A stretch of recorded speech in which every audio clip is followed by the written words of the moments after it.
Subscribe to Color Frames. Indian premier league కోసం అటు ఆటగాళ్లతో పాటు ఇటు అభిమానులు ఆసక్తిగా ఎదురుచూస్తున్నారు. మరికొన్ని గంటల్లో ఈ క్యాష్ రిచ్ లీగ్ కొత్త సీజన్ మొదలు కానుంది. దీంతో ఆటగాళ్లంతా ఒక్కో లక్ష్యంతో బరిలోకి దిగుతున్నారు. Delhi Capitals star batter KL Rahul కూడా బిగ్ టార్గెట్తోనే వస్తున్నాడు.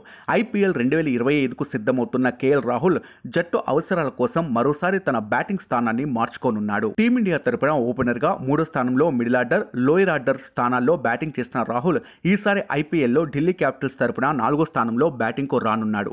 నిజానికి ఐపీఎల్లో ఓపెనర్గా రాహుల్కు అద్భుత రికార్డు ఉంది.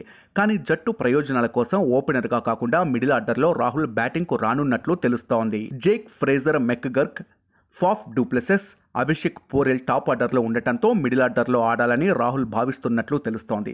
అయితే ఈ నిర్ణయం అతడి కెరీర్కు శాపంగా మారే సూచనలు కనిపిస్తున్నాయి.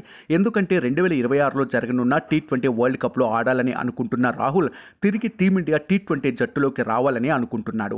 అయితే ప్రస్తుతం భారత యువ జట్టులో ఏ పొజిషన్ కూడా ఖాళీగా లేదు. ఓపెనింగ్ స్లాట్లో సంజు శాంసన్ దక్షిణాఫ్రికా సిరీస్లో వరుస సెంచరీలు చేసి తన ప్లేస్ సుస్థిరం చేసుకున్నాడు. అయితే ఇంగ్లాండ్ సిరీస్లో మాత్రం తీవ్రంగా నిరాశపరిచాడు. ఒకవేళ సంజు ఈసారి ఐపీఎల్లో గనక విఫలమైతే వికెట్ కీపర్తో పాటుగా ఓపెనర్ కేఎల్ రాహుల్ను జట్టులోకి తీసుకోవచ్చు.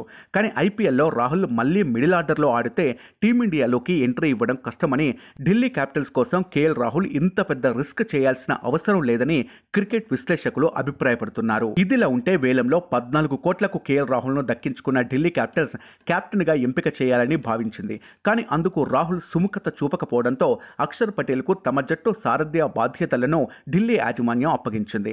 అంతకుముందు కేఎల్ రాహుల్ గత 3 సీజన్లలో లక్నో సూపర్ జెయింట్స్కు సారథ్యం వహించాడు.